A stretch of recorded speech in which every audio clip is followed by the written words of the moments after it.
Over 2,000 bills were introduced by California lawmakers this year. More than 900 have made it to the governor's desk. Now, some of those bills just signed enhance the state's protections for the LGBTQ plus community. Some of the few that have already gone through with his signature include ones that would make teachers required to take a 1-hour course online that would help them support the LGBTQ students in their classroom, and also it requires schools to have at least one gender-neutral bathroom in all schools in the next 3 years. Newsom signed a bill prohibiting California school districts from having policies that require staff to notify parents if their child identifies as non-binary or transgender.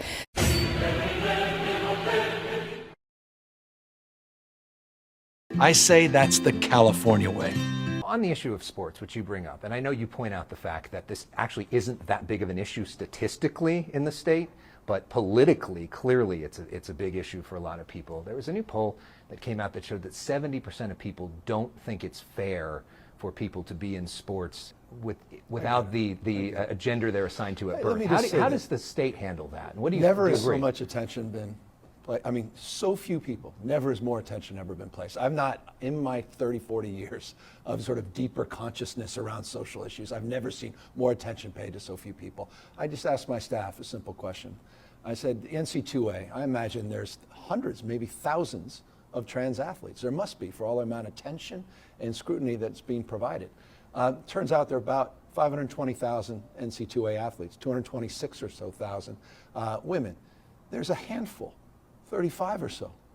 I mean, put it in perspective. I don't like the weaponization, that the assault on the community. And so it's finding some common ground. In the state of California in 2013, established 2013, a decade ago, well before I got here.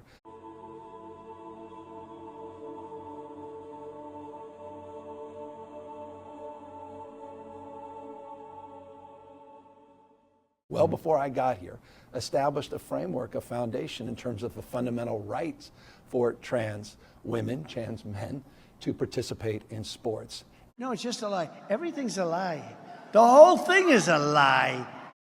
So like you right now should come out and be like, you know what?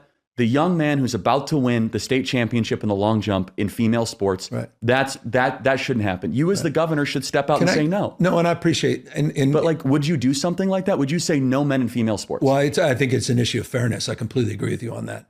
So that's easy to call out, the unfairness of that. Can you believe this? I've never seen more attention paid to so few people. There's a handful, 35 or so. I mean, put it in perspective. I don't like the weaponization, that the assault on the community. Would you say no men in female sports? Well, I think it's an issue of fairness. I completely agree with you on that. So that's easy to call out, the unfairness of that. You got this chick. She's nothing. Tiffany Stone.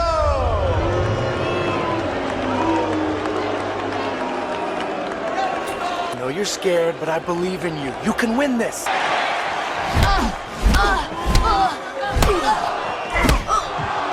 Democrats, isn't this great? It's extraordinary. Pat yourselves on the back.